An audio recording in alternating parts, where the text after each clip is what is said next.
Hey guys, what's going on? My name is Ted, and today I'm proud to bring you guys my second installment of spots to hold down in free-for-all maps.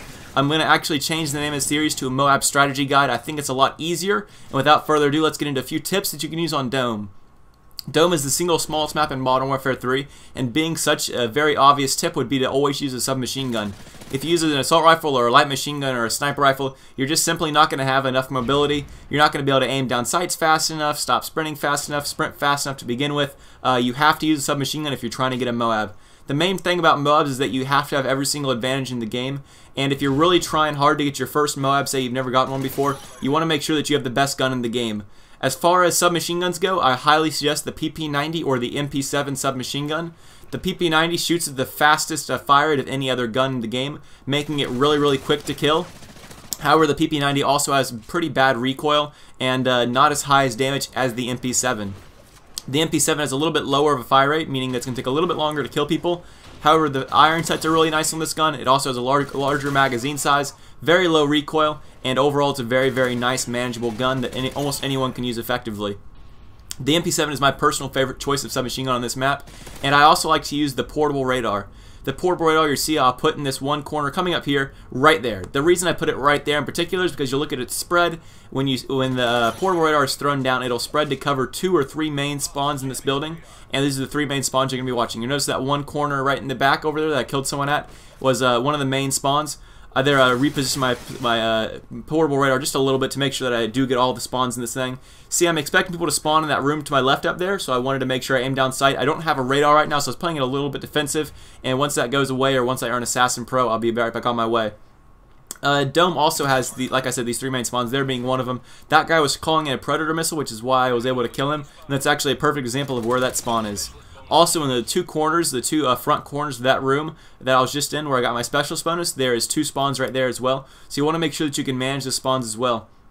Also, when you're coming down that long hallway, make sure there's no one at the back of it. People like to spawn in the back of that room and then go behind the barrels in the back of this long hallway right there, and that can easily get you killed if you're coming around that hallway without thinking about it. A general tip of thought for me is whenever I kill someone, I'm pretty sure in my head at least that they're going to spawn in one of these 3 spawn locations inside this dome. Or I'm sorry, not inside this dome, inside of this building. There's a guy at a long shot. I guess he wasn't even there, so I just got a nice headshot on him at a long range. And once again, checking this spot to make sure he didn't spawn over here.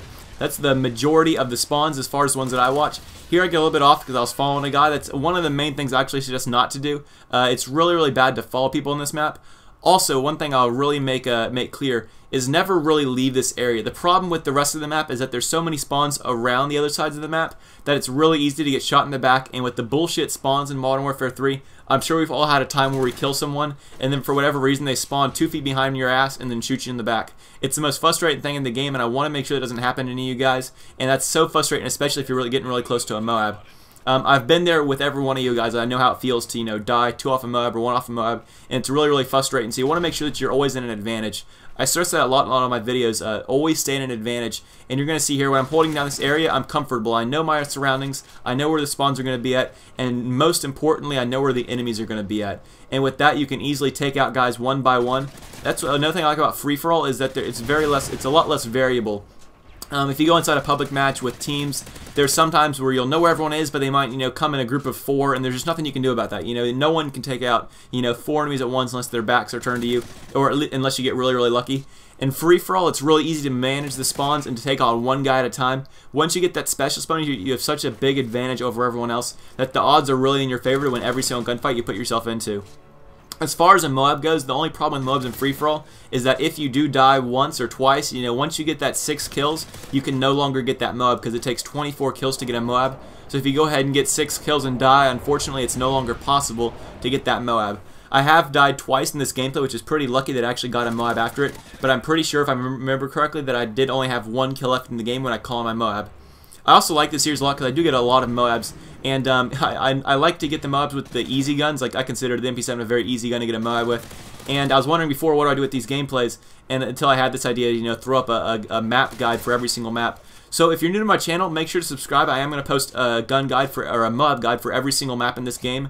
Every map is different, I'll be completely honest with you. There's a lot of maps where I use assault rifles. There's a lot of maps where I use the PP90. There's different guides for every single map, and there's also a lot of different spots. And there's always, regardless of what anyone will say, there's always one single best spot for an entire map. For this map, of course, it's this building right in here. I wouldn't go anywhere else, or else the spawns are really weird and messed up.